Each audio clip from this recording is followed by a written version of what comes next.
Do you believe that if you had whatever it is that you envy, your life would be better? Is envy making you unhappy? Unhappy with the life you have? Is envy hurting you? Is your mind on this hamster wheel obsessing about what you envy? Or are you like me and you feel it like a weight in your chest? Would you like to feel better than envy makes you feel? This video is going to teach you how to do that. I have a lot of experience with envy. I can't promise that I'm going to tell you how to get rid of it, but I'm going to teach you right now how to dial it down. Yep, I'm gonna teach you Granny's envy crushers, and we're both gonna feel better.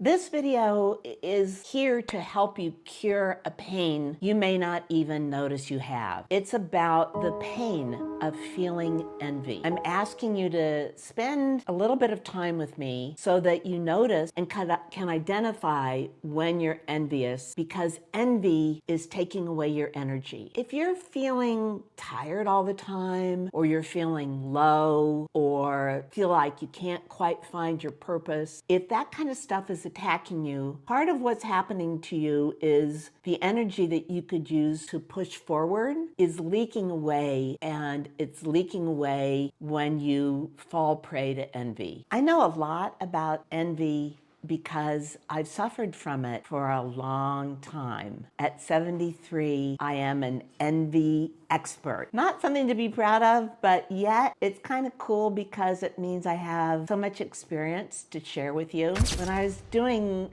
some research for this video, I was reminded that envy is one of the 7 deadly sins. Even if you didn't have a religious education, you probably know what those are. As an aside, it turns out that envy is a sin and jealousy isn't. Envy is my wanting something that doesn't belong to me. Envy is basically wanting something that someone has that you want, and jealousy is being afraid that they're going to take something from you that you have. We'll talk about jealousy in another video, but the ultimate jealousy song in my mind is Jolene, Dolly Parton song. You know it. Jolene, Jolene, Jolene, Jolene. Based on a true story. I get jealous when Pop-Pops is paying too much attention to someone else. I have to work on that a little bit. And in fact, he does his poetry readings without me because I know that when they're all the ladies sit in the audience looking at him the way I do, like, oh my gosh, you're so wonderful, it's going to trigger me and I'm going to feel jealousy because, you know, Pop-Ups is mine and maybe they're trying to take him, and I can go off on a really weird mental riff. That would be jealousy. And I'm thinking, and then I can sing Jolene and I can go up to them and sing Jolene and tell them to back off. There's a phrase that sort of defines the reaction to jealousy that I learned when I worked in my daddy's bar in St. Joseph, Missouri. And it's about a reaction to jealousy. And it's this: honey, you reach out a hand and you're gonna pull back a stump. And that's what you say to women who look like they're gonna touch your man. Why is envy a sin? I mean, why would envy be a sin? And then the more I thought about it, the more I thought, oh, envy is actually a kind of self-harm. When we envy someone else, we hurt ourselves. It's painful. And that's why it's important for us to learn how to get over it quicker, faster, better, how to crush it. In this video, I'm going to tell you my personal granny secrets for dealing with envy. It's taken me 73 years to learn these secrets. I'm hoping that I can share them with you and you can learn how to handle envy in maybe 7 minutes. And if you have more secrets to share, please do in the comment section below so we can all learn. The first thing we're going to do is hotwire your brain. Think about your brain in your head with all these electrical impulses going through it. That's what your brain's doing. And now we're going to hot wire it, because in there, in my imagination, and maybe now in yours, is an envy app that we've all used over and over again. So we can't delete apps that come already installed, but we can put in a new version, and we're going to put in a new version that does different things starting now. So the first thing I want you to do for yourself that has been really helpful for me is think about something you envy. I've been asking everyone, what do you envy? And the first answer is always too big. The first answer is always something like, I envy billionaires. I envy rich people. I envy beautiful people. It's a giant envy. What I'd like you to do is see how specific you can make it. So let me give you an example. Instead of saying, I envy people with money, let's work with something as defined as, I envy people who don't have a lot of credit card debt. Let's get that specific, because the more specific we are about your envy, the more we can figure out what we want to do with it. So now I'm going to tell you about an envy that I fell prey to just this week.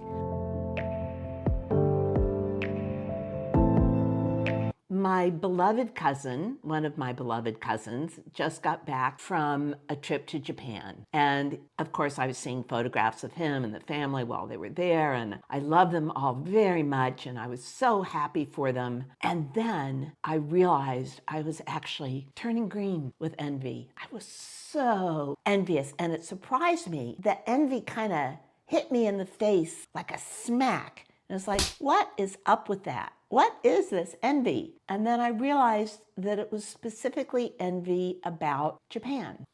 Pop-Ups and I, when we were younger, had done a lot of travel. And I had kind of assumed that yes, we would get to Asia, and yes, I would get to go to Japan, and I would see the temples, and I kind of had a list of things that we would do. And now suddenly it seems like, oh, maybe Japan is not going to happen.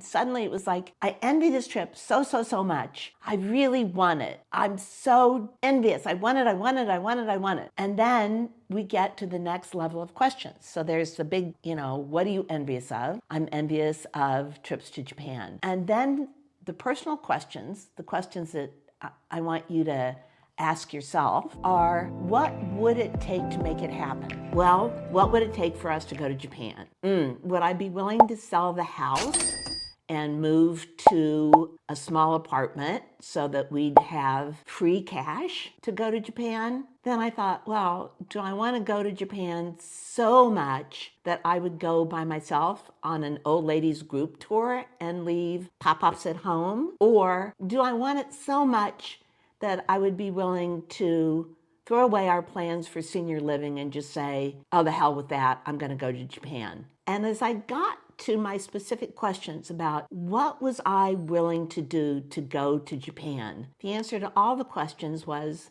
no, I'm not willing to do that. I am not willing to do that. I love the house. I love Pop-Ups. I want to have adventures with him. I want to go ahead with our life plans. And if that means I can't go to Japan, that's okay. The sub-questions are about, what are you willing to do to make it happen? If there is an envy that you have that you want to do something about, it's going to involve changing your life. And I am guessing, but I'm a pretty good experienced guesser, I am guessing that it involves things that are not so much fun. It may mean a side hustle. It may mean a part-time job. If we use the credit card example, it may mean credit counseling. It may mean other ways you can cut expenses that are important to you, that you value, except not as much as cutting down your credit card debt. When I thought about my envy of Japan and the things you envy, and the fact that I wasn't willing to change my life to have what I envy, were a couple of things. One was, I'm choosing my life. That means I'm choosing not to go to Japan because I'm not willing to do the things it would take for me to go with pop-ups at this point in our life. And that's okay. I'm owning it as a choice. And now that I've realized that that envy was not something I was willing to sacrifice for, it kind of was like a balloon that deflated. It decreases in size. So think about your specific envy and what you're willing to do to address it one way or the other. The thing about envy is that there is a choice, and how you feel is your choice. So you heard me ask myself questions about something I envy. I'm going to give you some questions to ask yourself about what you envy. That's specific. And the questions are designed to help you understand what would you do to get whatever it is you envy. So here's some questions for you. Some journal prompts maybe. Would you be willing to move for it, for that thing that you envy? Would you be willing to pick up a side hustle or a second job or some kind of gig to pay for it? Would you be willing to find another way to make money to pay for it? And the tough one, which is really hard for you if you're an empath, is would you be willing to risk your relationships for it? When we're empaths, we don't like tension in our relationships. We just don't be liking it when we can feel those vibes from someone else. So we say we're going to do something and we get the yuck vibes of, oh. And it doesn't even have to be an oh. It can just be, if we're highly tuned, it can just be that we notice a change in how someone breathes and we know they're not happy with us. So the key question about envy, when you get very specific about what you're willing to do to address it, is are you willing to risk your relationships or perceive that you're risking your relationships by being more assertive about doing something to change your life to get what you want? That's a big one. I will admit that when I was working on this script, I like to read the script for what we're shooting to Pop-Pops before we actually record it. He's just got promoted. He's now my executive producer, videographer, and he's actually the content editor, the first one. Jeanette's the ultimate content goddess, but Jimmy here's the first draft. And I'd written down when I was talking about Japan, was I willing to go without Pop-Pops? And my first thought was, I can't write that down. If I write that down, I can't even say it. Well, what if I just say it when I record it? Well, then he's going to see it on YouTube. What if he thinks I'm serious? I immediately fell into, oh my God, this is like a relationship mess that I could be making with this question, just with this question. And then I thought, oh, this is an example of the kind of things you're feeling when it's hard to even ask the question out loud and say, okay, I really want X. I am applying for a side gig, and that means I'm only going to be able to make dinner 3 nights a week.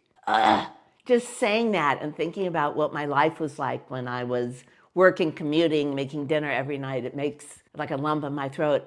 And I'm guessing that there are questions for you that relate to envy and changing your life to get what you want that are really hard. I love you. I'm sorry that it hurts. And on the other side of that boo-boo is joy. And here's a special tip for those of you who consider yourself empaths. I know that's a word that means different things to different people. So let me just say empath, people pleaser, whatever you want to call it when you're in the habit of putting other people's needs first. My experience is that those of us who are like that are going to be more prone to envy than people who aren't. We're going to be more prone to that than people who aren't, because we'll go ahead and put their needs first, but silently, because we're not protecting our boundaries, we're going to hold that hurt inside. And that's why, especially for you, if you feel that you're an empath or you feel like in your life you're surrounded by narcissists and that you're always taking care of other people, it's really good and healthy to do a check-in on envy, because that'll tell you how good a job you're doing at taking care of yourself. The third tip is another question, and that is, if you spend a moment to think about it, you can think about, am I feeling envy every day? Am I feeling envy at work multiple times a day? Am I feeling envy when I scroll? Am I feeling envy when I look at anything on Meta? Am I feeling envy about other people's lives? Am I feeling envy of Elon Musk and Jennifer Lopez both? That envy is sucking away what you need to create and live the life you want to have, the rich life that you want to have that is available to you right now in this moment. So it's kind of like, okay, you have so much energy in the bank that is in your body. When you're spending it on emotional junk food, which envy is, then you don't have it to spend on things that will help you have even more energy, like love and connection.